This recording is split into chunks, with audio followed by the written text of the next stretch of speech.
welcome back to my channel. I hope your 2025 is treating you kindly and respectfully so far. Mine has been pretty good.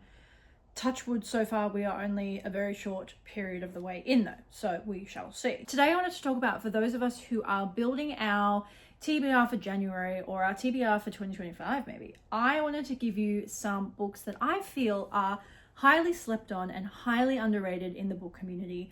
Hopefully I'm about to give you some recommendations that you have never heard of before and will tickle your fancy a little bit and you'll add to your TBR list.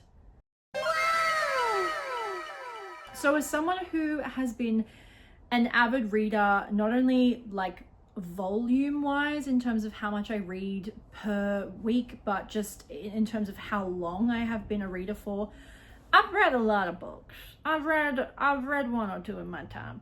And there are a couple that stand out to me that have passed the test of time and I still think stand up in a very brilliant, beautiful way. And yet I never hear people talking about them. So I have six books. I don't know how many. I have an unknown number of books that I'm going to be talking to you about today that I feel like you have potentially never heard of before, but you should have. The first book we're going to be talking about, which is one that I'm very excited about because it is actually an Australian author, and this was her debut novel, and that is Past the Shallows by Fazl Perrett. I really hope I'm pronouncing her name correctly. So this book is set in Tasmania, which is kind of the southernmost part of Australia if you don't know your Australian geography very well. And it is a very unforgiving place to live because it is so close to Antarctica. As I mentioned, it's very cold, but it gets very rough seas, very big winds, and the coastline is quite unforgiving. And that is where this book is set. It tells the story of our three brothers, Harry, Miles, and Joe, who all live with their father, who is an abalone farmer. Their mother has recently passed away, and they're all still kind of dealing with the fallout and the grief from that. Because of her death, their father has sunk into a depression that's also fueled by alcohol, and he's developed addiction to alcohol and his behavior is deplorable. The boys live a very, very hard life, and I really loved the comparison and I guess the metaphor of the very unforgiving landscape that they live in physically, and then the very unforgiving landscape that they live in terms of the internal world that their father has created. Harry, the younger son, is, in my opinion, very obviously portrayed as being on the autism spectrum somewhere. He's very much not understood by a lot of the people around him in his small town, and especially not understood by his very, very hard father. Miles is the middle son and has had to unwillingly take on the responsibility of caring for Harry because their oldest brother, Joe, has finally left and escaped their father's abuse, leaving Miles with the brunt of the parental work because their father is next to useless. Their father is battling the impending onslaught of potential financial ruin, and so their father goes out on the abalone boat to go fishing when the seas are really bad and most people wouldn't think it's safe enough. So he's kind of pushing the boundaries of what's safe, and he's taking his sons out on the boat with him. The author does an absolutely sensational job of using storms and nature to portray like the inner turmoil of what is going on within these characters' lives. I'll be so real. This book is heartbreaking, absolutely heartbreaking, and the author does a really, really, really fantastic job of building this looming sense of dread that you're left with, like you're being launched unwillingly towards this what seems like an inevitable outcome, and you're trying to pull back, but you're getting pushed closer and closer and closer. I can't say too much without giving the plot away too much. I actually think it's kind of better to go into this one a bit blind and just understanding that it's about grief and family and relationships. All I will say is that Fazl Perrett does an absolutely phenomenal job of succinctly weaving in like a slow burn tension of family secrets, violence, and abuse. It's really quite uncomfortable to read, but in the best way possible. I think if you're going to say that Blue Sisters by Coco Malors does a really fabulous job of summing up what it is to have sisters and that sisterly relationship, I think Past the Shallows does an absolutely phenomenal job of summing up the opposite side of what it is to have a brother and be a brother, and that family bond between the three brothers in this book. It does such a beautiful job of really describing that ironclad cannot be broken love between the three brothers and the family members, and how they would do anything for each other. As I said, it's heartbreaking, it's tender, it's beautiful, it's not particularly long. It just sweeps you away into its world, and it's so beautiful. And the landscape described in it, I feel like if you are someone who doesn't live in Australia, obviously this hits very hard if you live in Australia and understand where Tasmania is and what it's like. But if you don't, I think the author does such a gorgeous job of summing up that wild landscape in a very similar way that I think Emily Bronte does in Wuthering Heights. It's sort of like the wildness of the landscape mirrors the wildness and the inner turmoil of the character's world. If you're looking for a beautiful literary fiction novel to kick your year off with, I would highly recommend you check out Past the Shallows by Fazl Perret. The next book I want to talk about is the first book of a trilogy, I believe, and it's a young adult dystopian fiction, and that is Scythe by Neal Shusterman. Okay, so this book is set in a country called Mid-America, and it's basically in this world, humans have conquered death. So we've worked out how to cure all our illnesses. We've actually worked out how to bring people back from the dead, and have essentially allowed our society to be entirely run by an AI program called the Thunderhead. Because no one can die, population growth, but obviously people are still reproducing, population growth has gotten out of control, and so a community of people known as the Scythes are introduced to help curb that issue. So essentially the job of the Scythes is to kill people. They call it gleaning. They are given a number, like a quota of people that they need to glean every year, and it's their responsibility to choose. They get to choose who they glean, when, where, how, but they do have quotas that they have to meet to make sure that they're equally gleaning people of all ages, all race, etc, etc, etc. These people that are hired as Scythes are highly trained in martial arts and weapons and poisons, so they know, a million different ways to kill a human being. Within this society, the Scythes are both revered and feared. People are terrified of them, but equally try and get in their good books to avoid being gleaned. While the Thunderhead is AI and considered essentially uncorruptible, it's one of its one rules. It's not allowed to interfere with Scythe business in any way. But the Scythes are just regular old schmegular human beings, so they can be corrupted. And so a lot of the book delves into the corruption in this very powerful, very wealthy society. Our two main characters, Citra and Rowan, through different circumstances, are brought on by a mysterious Scythe to be his apprentice, and they're sort of expected to learn the terrifying responsibility of gleaning other human beings. This book is so well done. I think the author has done such an absolutely fan-freaking-tastic job of raising some real deep, full-on existential crisis within the confines of a young adult dystopian fiction. It raises so many good questions about the meaning of life and what drives us as human beings, and like, once the threat of death has been alleviated entirely, basically, what is our purpose as human beings? Characters in this book amuse themselves by throwing themselves off buildings to purposely kill themselves, knowing that 4 days later they'll be brought back. No one needs a doctor because no one gets ill. No one needs a lawyer because no one commits any crime. There's no disease, there's no crime. All the knowledge that could ever be discovered has been discovered and can be found in the Thunderhead. Everything you need is provided for you by the Thunderhead. So when you remove the need to take care of yourself or work towards something, does our existence as humans become completely meaningless? When life is no longer fleeting and impermanent, does the way the summer sun shine through the tree branches affect you the same way? Does art mean the same thing? Does music mean the same thing? Do books and media mean the same things? I love a dystopian fiction, and one of the things I loved about this book is that actually I have yet to read the second one. There are 2 or 3 more in the series, but this done singularly is done so well that you could just read the first one and be quite happy and not feel like you have to read the second one. But even still, I do have the second one, and it's right there.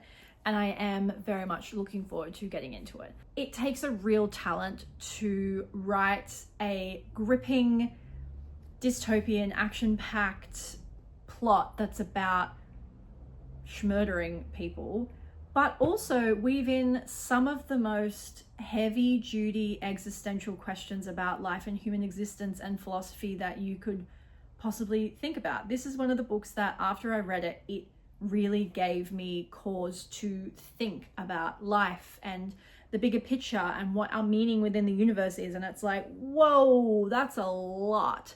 I know this one isn't as underrated as others that I'm going to mention in this list. Like, it's not some like hidden gem that I've discovered. It does, like, a lot of people do know this series, but in terms of books and series and young adult books that are talked about a lot, I so rarely see this one being talked about compared to a lot of other young adult series. And I just think this one really, really deserves a spot on your bookshelf and everyone should read it. So if you haven't checked out Scythe by Neal Shusterman, I would highly, highly, highly recommend it. I thoroughly enjoyed it. It will not disappoint, I promise.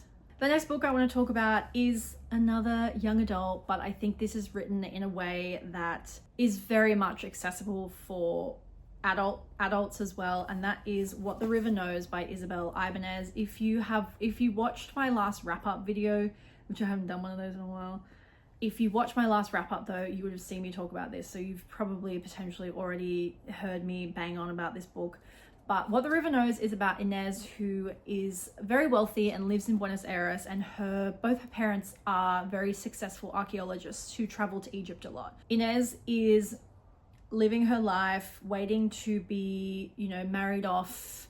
The story starts in like the 1880s, so obviously women's rights, what are they? So Inez is basically waiting to be married off to a wealthy suitor when she gets a letter from her uncle who lives in Egypt saying that both her parents have gone missing, presumed dead.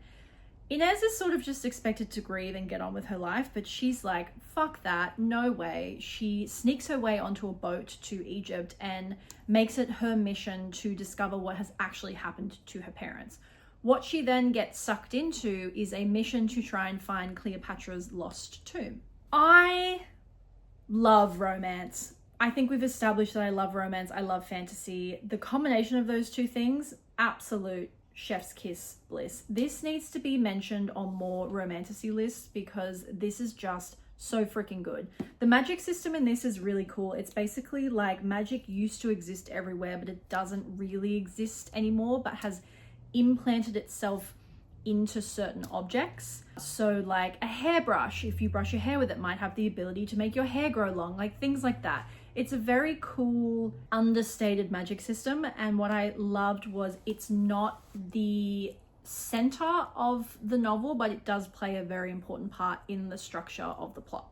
I think enemies to lovers is probably one of my favorite tropes. This is kind of like an enemies to lovers with Wit and Inez. They have the cutest banter. They are so great together.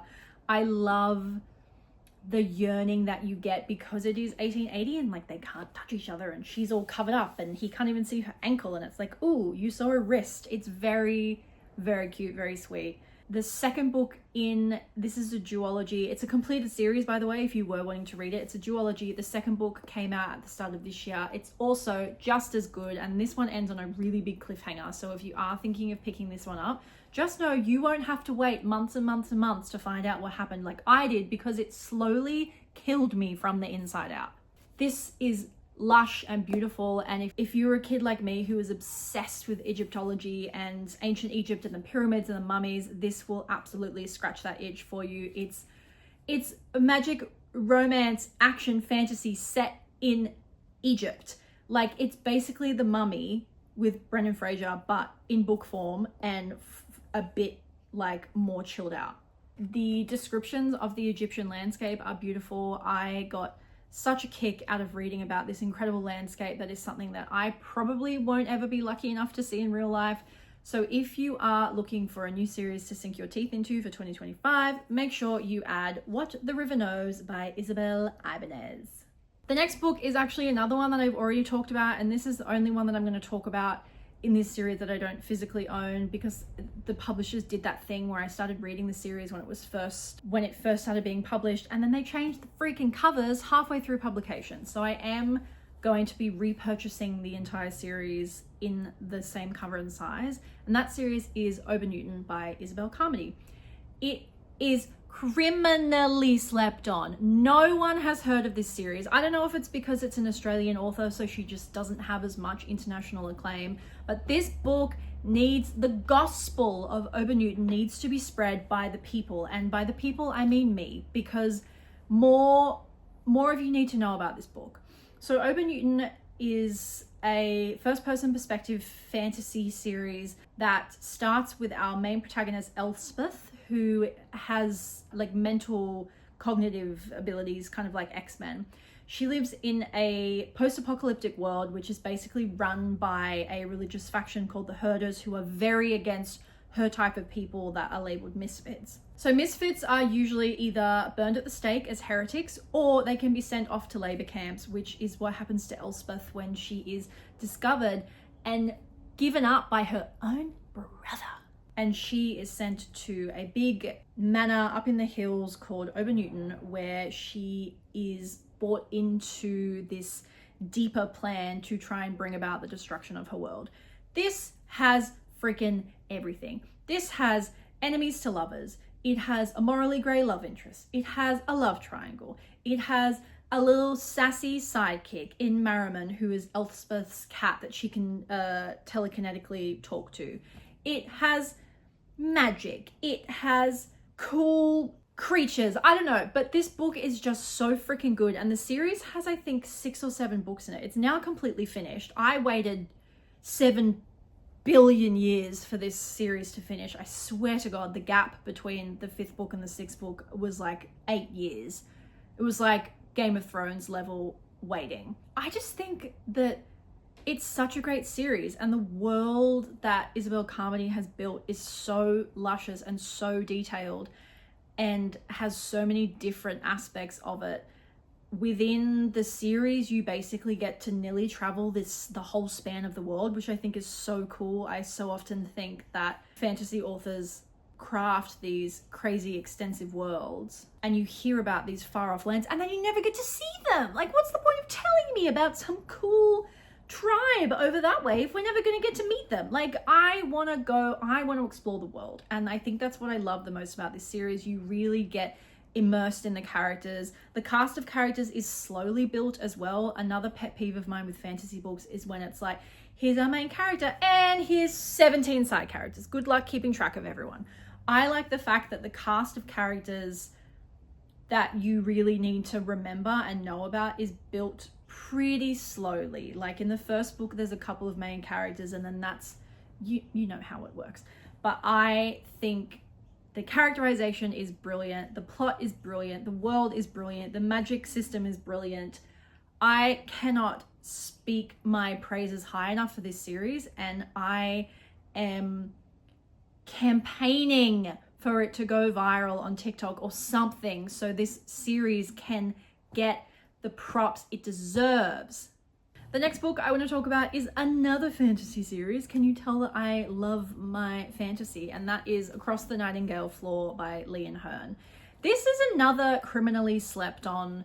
I don't want to say fantasy because the magic in this world doesn't play a huge part, but I guess it would still be classified as fantasy. Across the Nightingale Floor is a fantasy series set in like a fictional feudal Japan, and centers around our main protagonist Takeo, who is a part of a religion called the Hidden.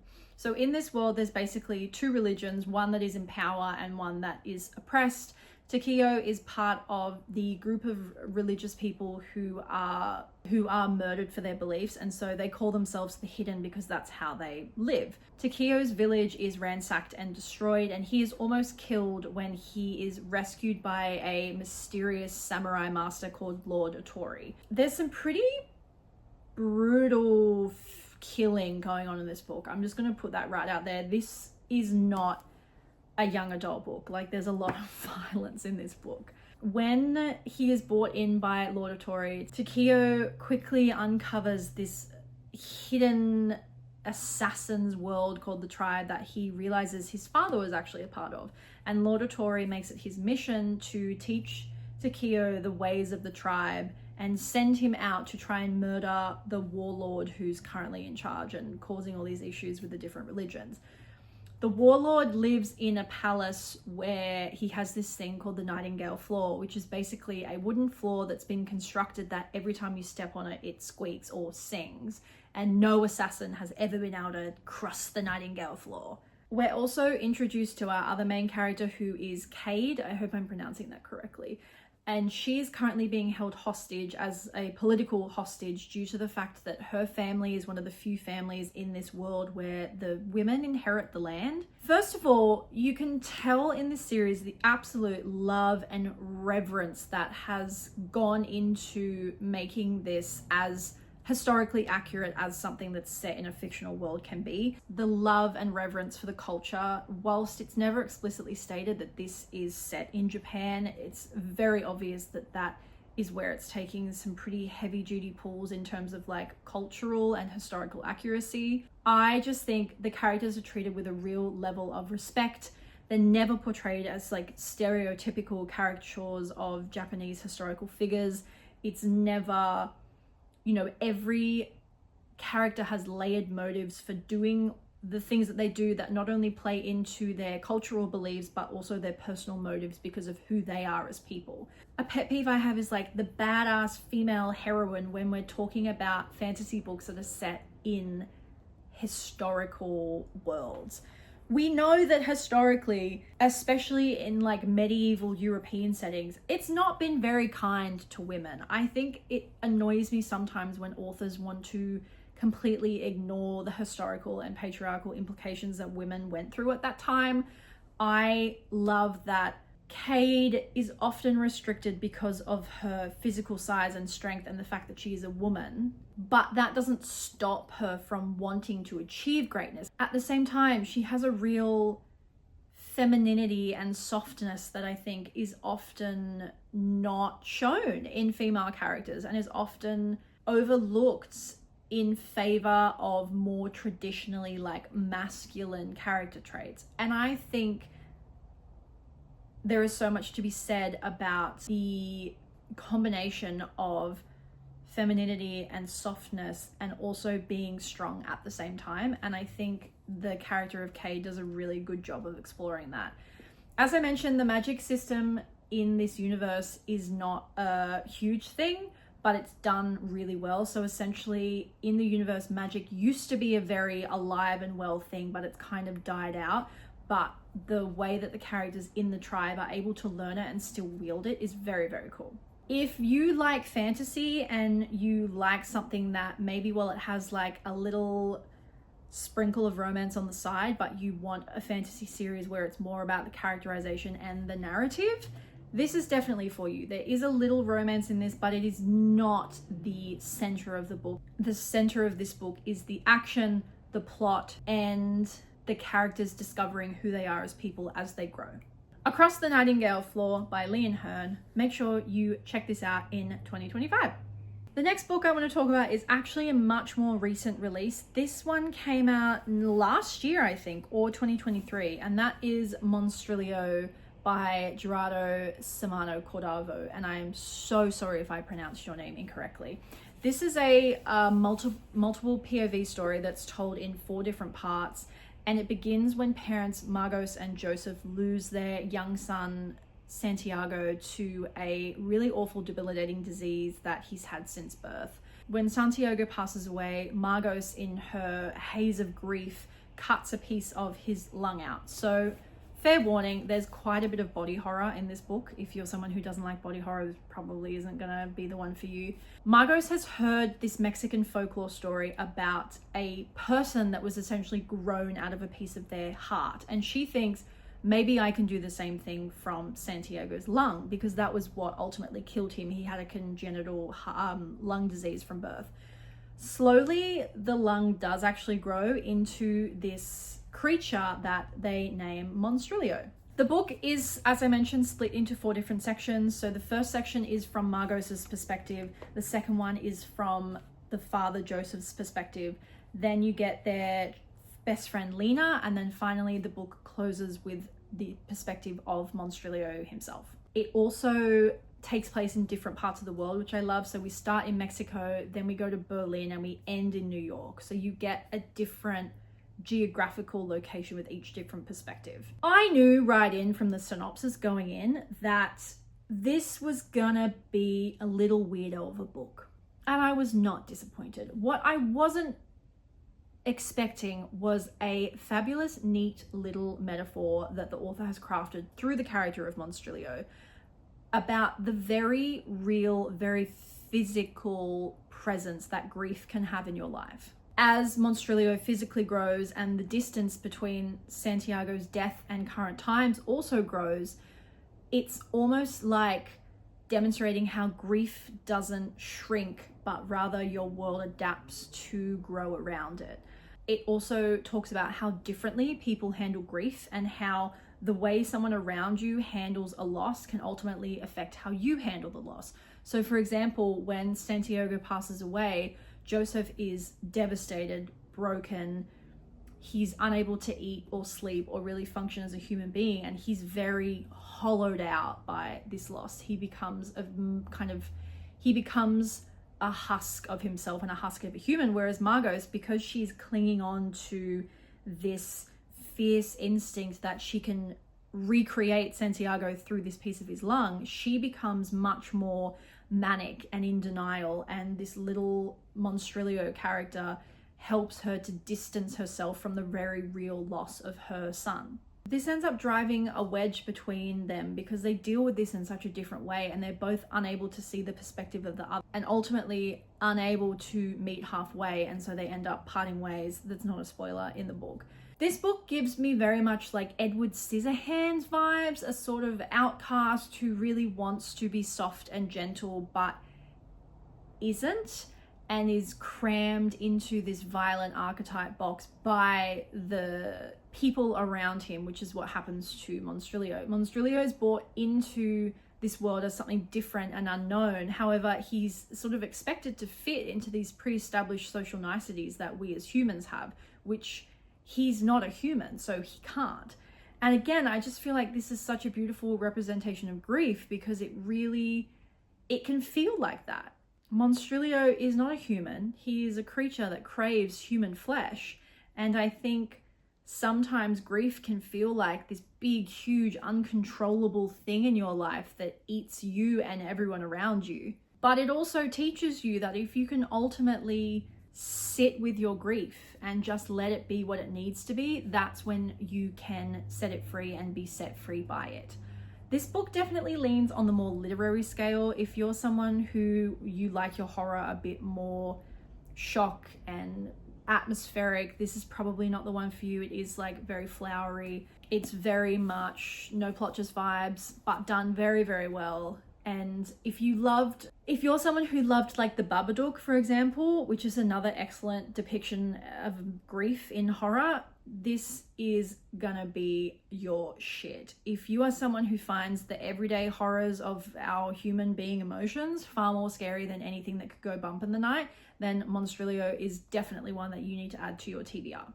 The last book that I want to talk about, which when I was doing research for this video, is actually a lot less underrated than I thought it was. Emma Cline is a very well-known author, and I was actually surprised by how many ratings this particular book had on Goodreads.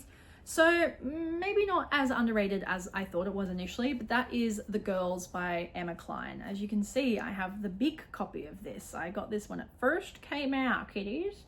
So The Girls is set in the late 1960s and tells the story of Evie, who is 14 years old. So she's right at the cusp of when you're not quite an adult, but not quite a kid anymore. And she's trying to spend the summer figuring out who she is and figuring out what she wants to do with the rest of her life. She, through circumstances, meets another girl called Suzanne and her friends, who come across to Evie as these older, wild, carefree spirits that just kind of roam the plains. And the girls take Evie to a communal ranch where they all live together and introduce them to their kind of ranch leader, Russell.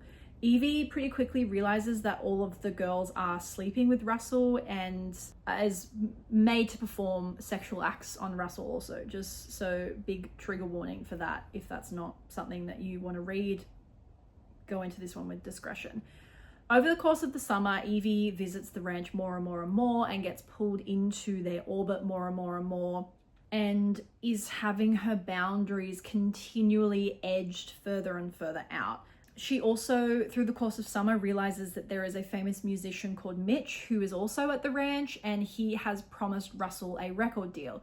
Now, if you are someone who knows your history or is a true crime buff, you're probably thinking, hey, this kind of sounds familiar, and you would be correct. This is a fictitious retelling of the Charles Manson Summer of Love and his farm and his family and the ultimate murder of Sharon Tate. I can't really give you any spoilers because it's based off a real historical event, and it pretty accurately follows the loose events but pulls from them rather loosely. It follows I don't know how to describe what I'm trying to say. It follows accurately the historical timeline of events, but is loosely inspired by them. That's what I was trying to say.